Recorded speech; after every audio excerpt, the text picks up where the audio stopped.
탑3 종목 알아보겠습니다. 오늘의 주제는 반도체 장비주로 선택을 했습니다. 여전히 시장에서는 1,600여 개 종목들이 하락을 하고 있는데요. 그래도 이 지수를 지지해주고 있는 쪽이 바로 반도체입니다. 삼성전자, SK하이닉스도 반등에 성공을 한 상황이지만 그 밖에 장비주들의 강세가 눈에 띄고 있어서 지금 자리에서 담아볼 만한 종목이 있을지 다시 한번 정리 도와드리겠습니다. 오늘 함께 하실 분은요. 유스탁의 유창희 대표, 알파경제 김종효 이사 모셨습니다. 어서 오십시오. 안녕하십니까. 네, 반갑습니다. 자, 먼저 유창희 대표님, 한미반도체부터 정리를 들으며 출발을 해보고 싶습니다. 오늘 마이크론과의 공급 계약 체결 소식이 뜨거운데요. 진격의 한미반도체라는 별명도 있잖아요. 이 분위기라면 더 갈 것 같은데 어떻게 보세요?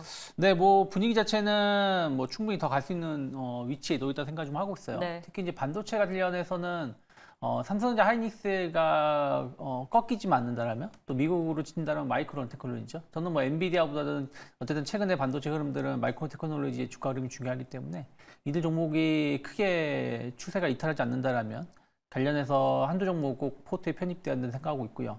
특히 이제 한미 반도체 같은 경우는 이게 엄청 비싼 종목이라고 평가할 수 있겠습니다만 어쨌든 수주라든지 실적이라든지 이런 부분들 어쨌든 시장을 선도하고 있는 부분들을 감안한다라면 최근에 조정이 나왔다가 다시 한번 박스 상단을 돌파하고 있다는 부분들은 긍정적으로 평가해 볼 수 있지 않을까 판단하고 있습니다. 실적 수주를 본다면 시장을 선도하고 있는 건 분명한 상황이고 박스권 상단을 돌파하는 이 자리에 대한 매력도 있다. 유창희 대표님이라면 지금 자리에서도 들어가 볼 만하다고 보세요. 이게 좀 두렵거든요, 개인 투자자들은. 그렇죠. 많은 분들이 위치만 본다면 두렵다고 생각할 수 있을 거예요. 근데 말씀드린 것처럼 주식이라는 거는 하락하고 있는 종목이 기가 막히게 돌아서서 급등하는 종목도 있겠습니다만 이러한 종목군들보다는 오히려 올라가던 종목이 계속해서 상승 추세를 이어가는 경우가 많이 있습니다. 그렇기 때문에 저는 지금 가격대, 그러니까 오늘 약간 급등이 좀 부담된다고 하더라도 내일이나 혹은 다음 주 중에 시장 자체가 전체적인 큰 흐름이 무너지지 않는 느낌이라면 저는 충분히 한미반도체에도 공략은 가능하다 판단하고 있습니다. 가는 종목이 가는 이 확률을 높게 좀 보시는 것도 있었고요.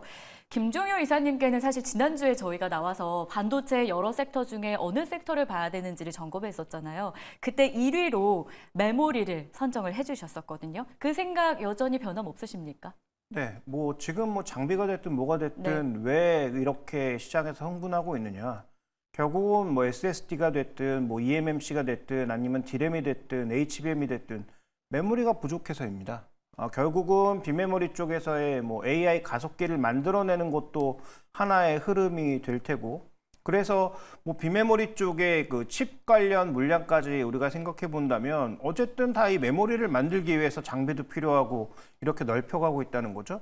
그래서 장비는 좀 조심하실 필요가 있습니다. 왜 조심하셔야 되냐면 특정하게 이렇게 한미반도체도 예전에 말씀드릴 때 어떤 말씀을 드렸냐면 만약에 SK하이닉스에만 납품하는 것이라면 지금의 주가는 설명이 안 된다. 결국 추가적으로 확산하는 것을 확인해야 되는 것이고 오늘 그 뉴스가 확정된 거잖아요. 시장에 루머로 돌았을 때는 회사가 부인했죠.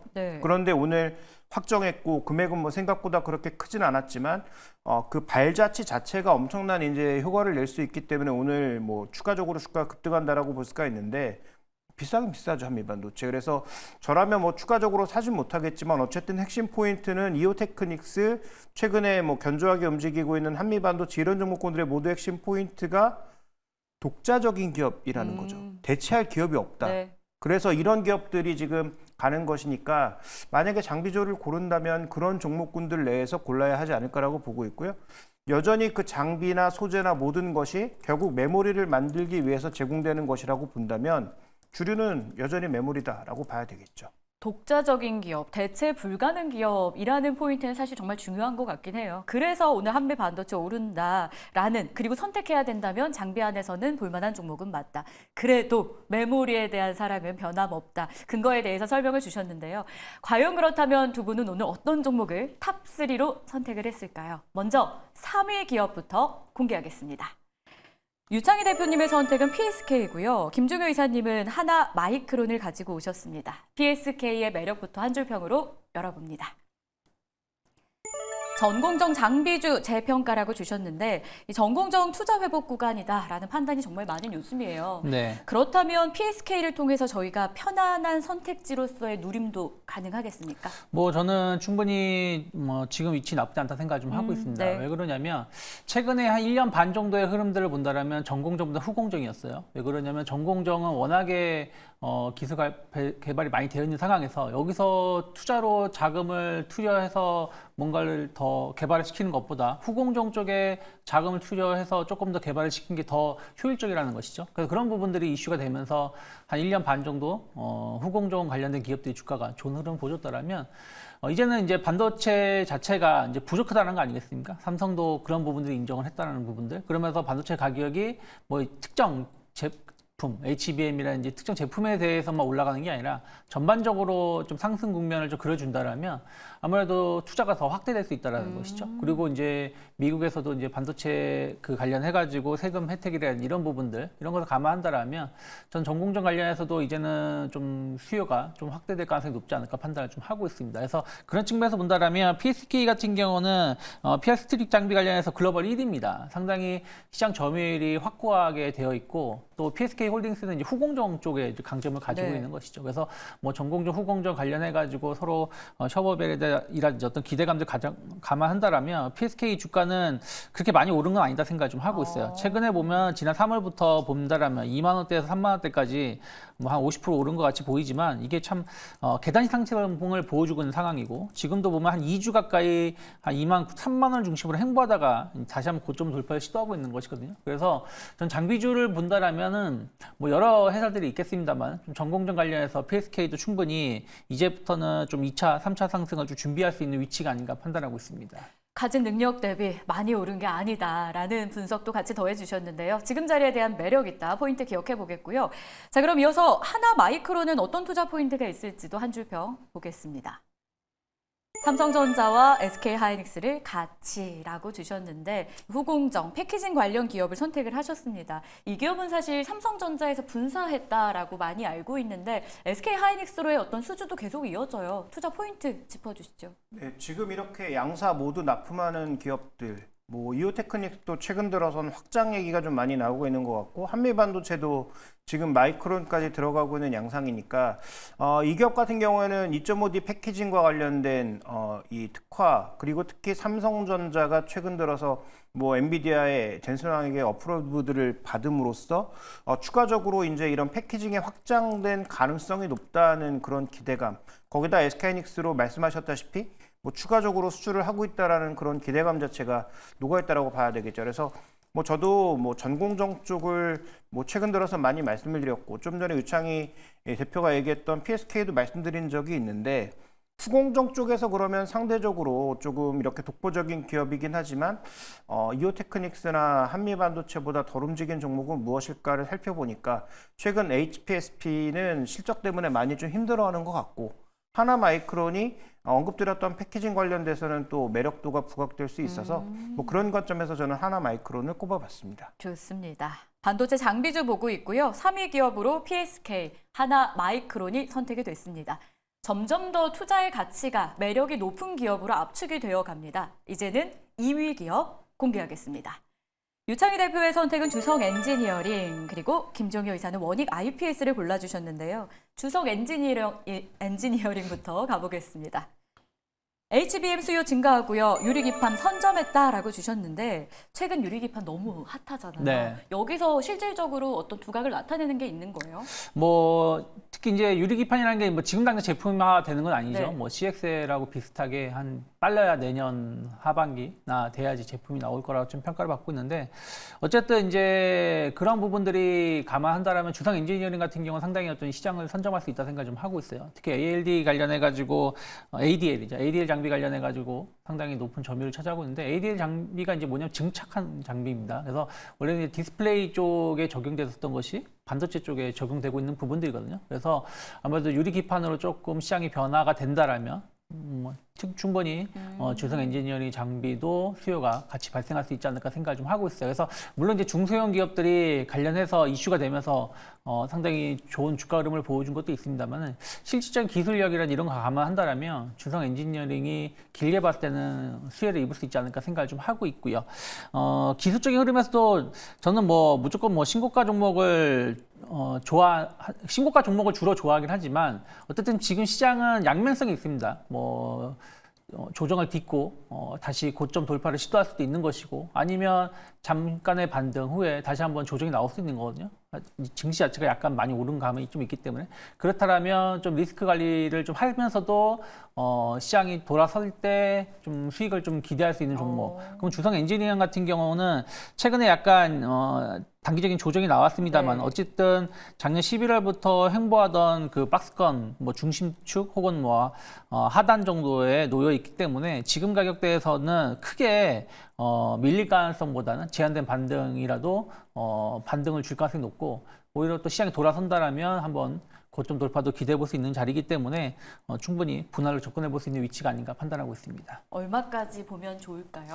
뭐 보통 이제 고점을 돌파하게 된다라면 최근에 이러한 패턴을 가지고 고점을 돌파하는 기업들은 단기 저점 대비해서 한 20-30% 이상 수익이 나오는 걸 감안한다라면 지금 36,000원, 35,000원인 걸 감안한다라면 최소한 뭐 한 45,000원에서 5만 원 언저리까지도 충분히 가능하지 않을까 판단하고 있습니다. 좋습니다. 분할로 매수하기 괜찮다. 주성 엔지니어링 저희가 2위 기업으로 먼저 확인을 했고요. 또 다른 2위 기업이죠. 원익 IPS는 어떤 매력이 있는지 한 줄 평 열겠습니다. ALD 장비 확대 수혜 기대된다라고 남겨주셨는데요. 이 미세화 공정의 핵심 종목으로도 지난번에 꼽아주셨죠. 하지만 이 ALD 하면요, 원익 IPS 말고도 앞서 나왔던 뭐 주성 엔지니어링, 유진테크 등도 거론이 돼요. 그 중에 원익 IPS를 꼽으신 이유 뭘까요? 뭐 일단 삼성의 지분이 들어가 있는 게 가장 큰 핵심이고요. 네. 그다음에 이 ALD 장비 쪽에 있어서는 결국은 과거 장비들과의 어떤 뭐 협업이라든지 이런 것들이 뭐 굉장히 중요할 텐데 원익그룹은 아시는 것처럼 뭐 삼성 반도체에 엄청나게 인벌브가 강하게 된 기업이라고 봐야 되겠죠. 뭐 주성 엔지니어링이 SK하이닉스와 중국에 납품하고 있다면 원익 IPS는 이 ALD 장비를 삼성전자에 납품하고 있는데 삼성전자는 비메모리와 메모리가 모두 급증할 가능성이 있다라는 측면에서 그러니까 이 CVD에서 ALD로 바꾼 핵심이 뭐냐면 CVD는 다층 레이어대로 입력을 해야 되는 겁니다. 다 이제 방막을 입히는 건 마찬가지인데 CVD는 화학적 증착 장치라고 해서 도포할 때 막을 하나하나씩 입히는 게 이제 핵심이라면 ALD는 이걸 더 쪼개서 원자 형태로 입히는 거기 때문에 여러 층을 한꺼번에 입힐 수 있다는 게 핵심 포인트인 거죠. 그래서 점점 더 미세 공정으로 가면 갈수록 ALD가 늘어날 수밖에 없다라는 것인데 물량 기준으로 봤을 때는 하이닉스보다는 삼성전자가 많을 수밖에 없고요. 마이크론 쪽으로 넘어가기에는 해외 기업들의 장벽이 높은 것으로 봐서 저는 뭐 삼성전자의 ALD 쪽이 삼성전자가 투자만 늘려놓는다면 더 효과적이라고 판단하고 있기 때문에 원익 IPS 쪽을 말씀드렸습니다. 삼성과의 연관성을 꼽아주셨잖아요. 제일 처음 포인트로요. 그럼 삼성전자에 대한 의견은 좀 어떠세요? 그게 SK하이닉스보다 매력이 있어서 지금 관련된 부품 장비주도 꼽으시는 건가요? 삼성전자도 매력적이지만 기본적으로 삼성전자와 SK하이닉스는 투자 단위가 다르고요. 보유하고 있는 현금의 크기가 다릅니다. 그래서 만약에 신규 공장에 대한 투자가 나서게 됐을 때 장비를 수주할 수 있는 물량 기준으로 보면은 지금 SK하이닉스의 물량과 삼성전자의 물량은 뭐 대충 생각해봐도 2배 이상 차이가 날 가능성이 높다라고 판단하고 있어서 저는 삼성전자 향이 조금 더 낫지 않을까 이렇게 보고 있습니다. 좋습니다. 그렇게 해서 2위 기업으로는 주성 엔지니어링 그리고 원익 IPS가 선택이 되었습니다. 자, 이제 대망의 1위 기업만을 남겨두고 있는데 여러분들이 궁금하실 것 같아요. 반도체 장비 안에서도 정말 많은 섹터, 종목들이 있습니다. 어떤 종목을 두 분은 꼽으셨을까요? 공개합니다. 유창희 대표님은요, 하나 머티리얼즈, 그리고 김종효 이사님은 신성 ENG를 가지고 오셨습니다. 하나 머티리얼즈부터 한 줄 평 열어볼게요.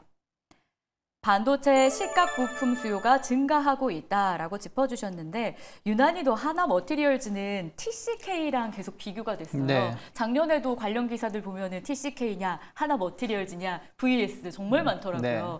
근데 하나 머티리얼즈를 꼽으신 또 이유가 있을 텐데 같이 설명 좀 해주시죠. 네, 일단은 뭐 하나 머티리얼즈의 이제 주요 지주죠. 그러니까 그 하나 마이크론이 최대 주주이긴 합니다만은 도쿄 일렉트론이 한 14% 정도 지분을 가지고 있어요. 근데 지금 도쿄 일렉트론의 장비가 지금 계속해서 시장 점유율을 높여가고 있습니다. 지금 하이닉스 같은 경우는 50% 이상을 도쿄 일렉트론 장비로 좀 공급을 받고 있고, 삼성전자 같은 경우는 30% 이상의 장비를 좀 공급받고 있다는 것이죠. 그러면 그 안에 들어가는 부품을 하나머티리얼즈가 충분히 수혜로 소화해낼 수 있다는 것입니다. 그래서 그런 부분들이 시장에서는 아직은 크게 주목을 하고 있지 않다 생각 좀 하고 있고요. 특히 이제 뭐 시가기라든지 이런 부분 관련해서 계속해서 수요가 좀 높아질 수 있는 국면에 놓여 있다는 부분들, 이런 것을 감안한다라면 최근에 주가 수준은 상당히 저평가되어 있는 것이 아닌가 생각 좀 하고 있어요. 주가도 작년 6월부터 이렇다 할 방향을 보이지 않고 횡보세를 보여주다가 이번 달 들어서 이제 막 고점 55,000원 저항대를 돌파를 좀 시도하고 있는 것이거든요.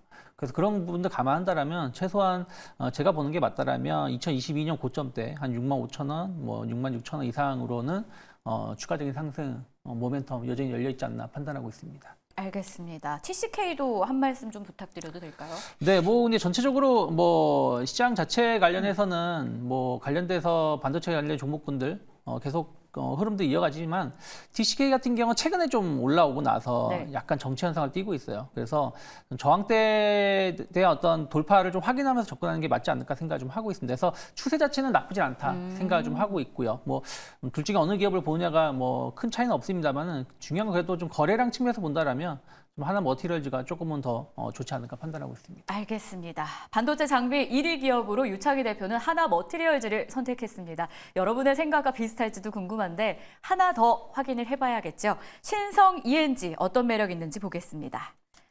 흑자 전환의 원년이 될 것이다 라고 올해 자체 실적에 대한 기대감을 좀 갖고 계신데요. 클린룸 전문 업체로 저희가 알고 있죠. 반도체주는 근데 대부분 올해 실적 좋을 것이란 전망이 많이 나오잖아요. 그 안에서도 이 종목을 굳이 실적으로 꼽으신 이유가 있을까요? 그러니까 저는 뭐 개인적으로는 뭐 급등하는 뭐 신고가 종목을 따라잡는 것보다는 네. 상대적으로 흑자 전환이 예정되어 있는 기업들을 선호하는 편인데 원래 삼성전자의 미국 공장 투자나 평택 공장 투자가 작년에 이어졌다면 아마 올해부터 빠르게 실적 전환이 됐겠죠. 그런데 이 기업은 두 가지 특성이 있습니다. 일단 기본적으로 태양광에서의 적자가 계속 실적에 부담이 됐었고, 그다음에 또 한 가지는 결국은 삼성전자 같은 신규 공장의 투자가 얼마나 원활하게 나타나는지가 실적의 관건인데, 작년에 미국 투자도 지연됐고 국내 투자도 지연되면서 결국은 작년에도 적자를 이어간 것이 핵심이죠. 그런데 신규 공장을 만들 때 뭐가 제일 먼저 필요하겠습니까? 결국은 클린룸이 제일 먼저 필요하다라는 거죠. 그래서 올해 이제 삼성전자가 미국에도 신규 공장을 예정보다 크게 지어서 더 많은 보조금을 받을 것으로 예상이 되고 있고, 국내 평택 공장도 추가적으로 수주할 것으로 예상되고 있는 데다가 동종기업이라고 할 수 있는 최근에 KN솔이 주가가 반등하고 있는 그 상황을 본다면 네. 그러면 KN솔의 주가 반등과 맥락을 좀 같이 할 수 있지 않을까라는 판단을 해야 될 것 같습니다. 더불어 삼성 디스플레이 투자도 되고 있고요. 그다음에 과거 이 종목의 주가가 더디게 가고 있는 것은 적자 요인도 있지만 2020년도에 코로나 때 음압병동으로 인해서 주가가 급등했던 적이 있는데요. 그때 실어놨던 대량의 거래량들이 지금 올라갈 때마다 매물로 작용하면서 매물 소화 과정은 생각보다 꽤 오래 겪고 있다라고 볼 수가 있습니다. 그런 관점에서 본다면 여전히 상승에는 한계가 있을 수 있으나 흑자 전환을 해서 저는 내년도 정도에는 역대 최대 실적을 예상을 하고 있고, 내후년도에는 실적이 더 늘어날 개연성이 높다라고 보고 있기 때문에 뭐 지금부터 모아나가는 것은 전혀 두렵지 않고요. 오히려 빠질 때마다 더 강하게 모아나갈 필요가 있다라고 판단하고 있습니다. 좋습니다. 이렇게 모아서 간다면은 한 중장기로 본다라고 생각하고 맞나요? 예, 액면가가 이미 5,000원이기 때문에 저는 최소 액면가 회복을 예상하고 있습니다. 좋습니다. 이렇게 해서 저희가 반도체 장비주 오늘 확인했는데요. 물가와 총선이 막아도 오늘 달리고 있는 반도체 장비주들 1위 기업 다시 한번 정리해드리면요. 하나머티리얼즈, 신성 ENG 각각의 매력 저희가 기억해 보도록 하겠습니다. 두 분과는 여기서 인사 나눌게요. 오늘 말씀 고맙습니다. 고맙습니다.